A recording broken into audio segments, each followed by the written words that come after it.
Dear students, अगला chapter शुरू करने से पहले हम थोड़ी सी इसकी बेसिक नॉलेज ले लेते हैं। तो बेसिक नॉलेज में हम लोग किस प्रकार इसको समझेंगे वो चीज़ आप लोगों ने थोड़ा सा ध्यान रखना है। मान लो कोई लड़की है या कोई लड़का है, वो क्या करते हैं, एक मेले में जाते हैं और मेले में बहुत सारे इवेंट्स जो थे करवाए जा रहे थे कलेक्टिवली। तो कोई लड़का है, उसने क्या किया, एक गेम खेली जिसका नाम था हुपला। अब हुपला गेम क्या होती है, इसमें आपके हाथों में रिंग्स दिए जाते हैं और ये रिंग्स आप लोगों ने क्या है, आपके सामने वस्तुएं रखी होती है, उनके ऊपर आप लोगों ने रिंग्स फेंकने होते हैं।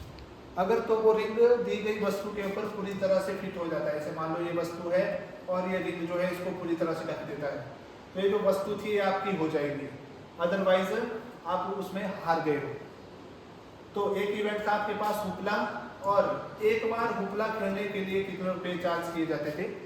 4 रुपए। वैसे ही साथ में एक और इवेंट था जिसको नाम दिया गया है चरखी। चरखी का मतलब है एक झूला था आपके पास, और वो झूला कैसे चलता था, ऐसे सर्कुलर, ठीक है। और अगर आपने झूले में एक बार बैठना है तो आपको कितने रुपए देने पड़ते थे? 3 रुपए। साथ में एक कंडीशन ऐसी है कि वो जो लड़की या लड़का है उसने जितनी बार हुपला खेला उससे आधी बार वो चरखी की सवारी करता है। मतलब मान लो अगर हुपला वो 4 बार खेलता है तो उससे आधी बार, मतलब 2 बार जो है वो चरखी की सवारी करता है, ठीक है। अब प्रॉब्लम इसमें क्या बनती है? प्रॉब्लम बनती है कि वो जो लड़का या लड़की है उसने क्या किया, जो वहां पे ये गेम्स रन करने वाले थे उनको टोटल 20 रुपए दिए, ठीक है। अब बात आती है इसमें कि अगर उसने पूरी जो धनराशि उनको दी है गेम चलाने वालों को, वो 20 रुपए है, तो उस लड़के या लड़की ने कितनी बार हुपला खेला और कितनी बार चरखी की सवारी की, ठीक है। तो इसी के बेसिस पे बेटे हम लोग बोल सकते हैं कि ये हुपला और चरखी का जो खेल है ये कहीं ना कहीं 2 चर वाले रैखिक समीकरणों से मिला हुआ है, ठीक है। इसमें कहीं ना कहीं 2 चर है, और उसके लिए हमने इक्वेशंस कैसे बनानी है वो मैं आप लोगों को सिखा देता हूँ, ठीक है। तो मान लिया हमने जो हुपला खेला वो कितनी बार खेला बच्चे ने? x बार। और चरखी की सवारी कितनी बार की? y बार। तो प्रश्न क्या बोलता है? पहली स्थिति बोलती है आपके पास कि उसने चरखी की सवारी कितनी बार की? जितनी बार हुपला खेला उसकी आधी बार, ठीक है। तो पहली इक्वेशन बन गई आपके पास y = x बटे में 2। अब 2 को इस तरफ ले जाएं हम लोग तो x बराबर है 2y, ये आ गया समीकरण नंबर 1। इसका मतलब क्या हुआ कि जितनी बार उसने हुपला खेला उसके डबल टाइम उसने क्या किया, चरखी की सवारी की। कि अगर वो चरखी में 2 बार बैठेगी तो किसके बराबर आएगा? 1 बार हुपला खेलने के बराबर, ठीक है। यही आपको क्वेश्चन में भी दिया हुआ है, ठीक है। ये आ गया आपके पास समीकरण नंबर 1।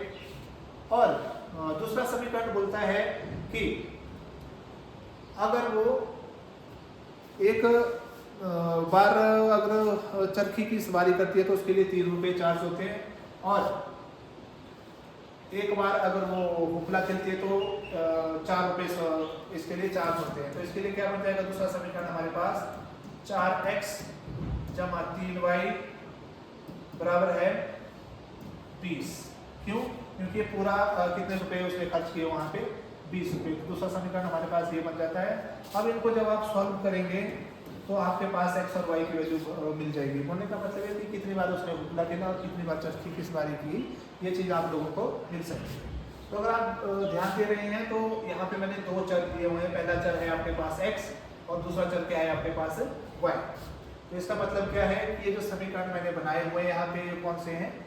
2 चर वाले रैखिक समीकरण, ठीक है। और चलिए अब इसकी थोड़ी सी और बेसिक नॉलेज हम लोग ले लेते हैं जो हमने 9th क्लास में पढ़ा हुआ है। सबसे पहले कि 2 चर वाले रैखिक समीकरण का मानक रूप क्या होता है?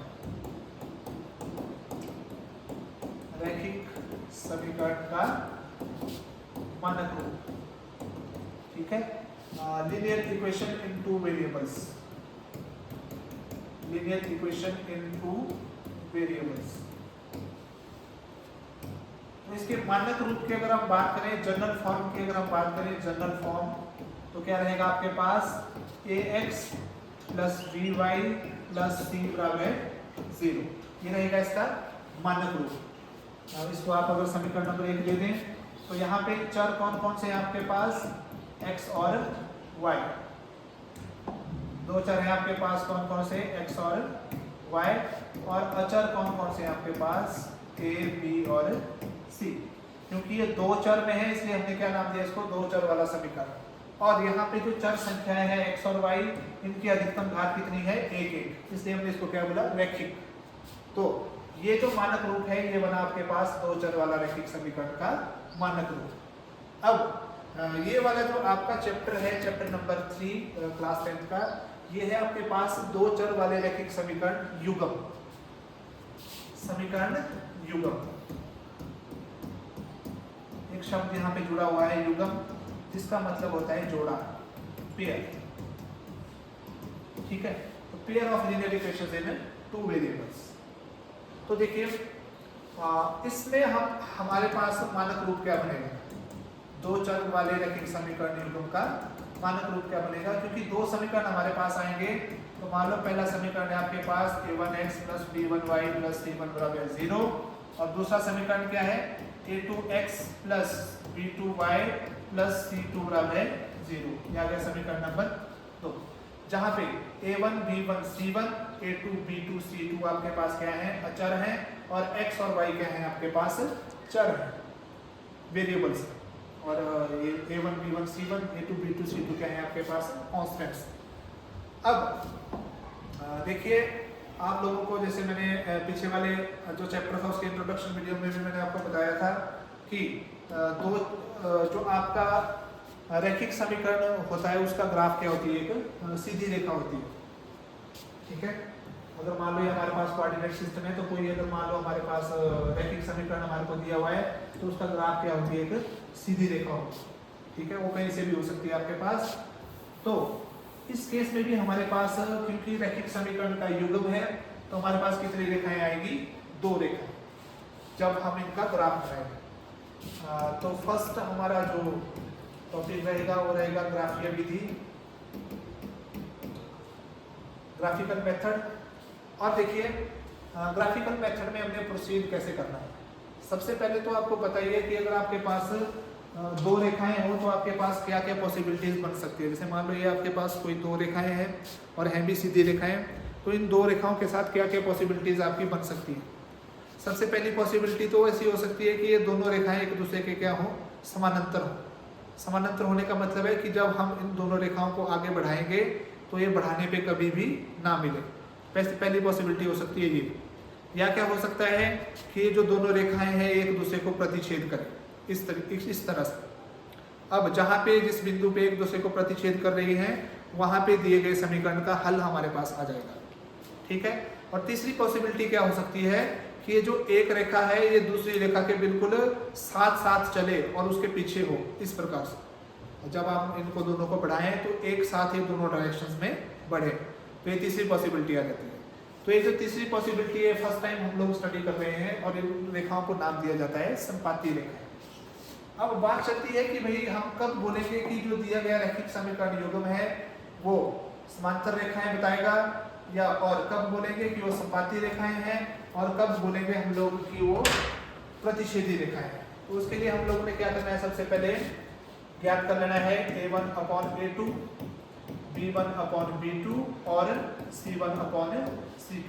ये तीनों अनुपात हम लोगों ने ज्ञात कर लेने हैं। अब केस 1, पहले केस में यदि तो हमारे पास क्या हो, a1/a2 बराबर नहीं आए b1/b2 कि अगर a1/a2 मान लो हमारे पास आ गया 1/2 और b1/b2 आ गया मान लो 2/3, तो ये दोनों आपस में बराबर नहीं है। तो इस केस में जो रेखाएं हमारे पास आएंगी वो कौन सी आएंगी, प्रतिच्छेदी रेखाएं। कौन सी रेखाएं आएंगी आपके पास, प्रतिच्छेदी रेखाएं। और इंग्लिश में अगर हम बात करें तो इंटरसेक्टिंग लाइंस, इंटरसेक्टिंग लाइंस। और उनके कितने हल होंगे? केवल एक हल, या इसको एक और शब्द में और हम बोल देते हैं एक अद्वितीय हल, और इंग्लिश में वन यूनिक सॉल्यूशन और सिंगल सॉल्यूशन भी बोल देते हैं। ठीक है, दोनों ही नाम इसके हो सकते हैं। अब अगर इसको हम दर्शाना चाहें तो इस प्रकार से, जैसे मान लो ये पहली सीधी रेखा है तो दूसरी रेखा बिल्कुल इस तरीके से आएगी, और ये जो बिंदु आएगा प्रतिच्छेद बिंदु जिसको हम बोलते हैं पॉइंट ऑफ इंटरसेक्शन, ये बताएगा आपके पास की x और y का क्या मान रहेगा। ये तो था पहला केस, जब a1/a2 बराबर नहीं है b1/b2। केस 2, दूसरी स्थिति क्या हो सकती है कि a1/a2 बराबर होगा किसके? b1/b2, और बराबर होगा किसके? c1/c2। कि मान लो a1/a2 1/2 आ गया, b1/b2 भी 1/2 और c1/c2 भी 1/2 आ गया, तीनों आपस में बराबर आ गए। तो इस केस में जो आपकी रेखाएं होंगी वो कौन सी होंगी? संपाती रेखाएं। ये हम फर्स्ट टाइम पढ़ रहे हैं 10th क्लास में, संपाती रेखाएं। और इंग्लिश में अगर हम बात करें तो कोइंसिडेंट लाइंस। कोइंसिडेंट लाइंस का मतलब मैंने आपको बता दिया, एक बार दोबारा से बता देता हूँ कि मान लो ये एक सीधी रेखा है और इसके पीछे एक सीधी रेखा और है, और ये दोनों जब हम लोग इनको बढ़ाएं तो एक साथ ये इस तरफ भी बढ़े और इस तरफ भी बढ़े, तो इन रेखाओं को क्या बोलेंगे? संपाती रेखाएं। ठीक है, अब संपाती रेखाओं के कितने सॉल्यूशन होंगे? अपरिमित रूप से अनेक, अपरिमित रूप से अनेक। और इंग्लिश की बात करें तो infinitely many solutions, many solutions, infinitely many solutions. और इनको अगर आप रिप्रेजेंट करना चाहें तो मान लो पहली रेखा है ये, और इसके बिल्कुल साथ लगती हुई दूसरी रेखा है ये, तो इन रेखाओं को क्या बोलेंगे हम? संपाती रेखाएं। और जो केस 3 लास्ट केस जो आपका बचता है वो कौन सी बच गई? अब प्रतिच्छेदी भी होगी, संपाती भी होगी, अब तीसरी बची हमारे पास समांतर रेखाएं। तो समांतर रेखाओं के लिए क्या होगा? जब आप कैलकुलेशन करेंगे a1/a2 बराबर है b1/b2, पर ये c1/c2 के बराबर नहीं आएगा।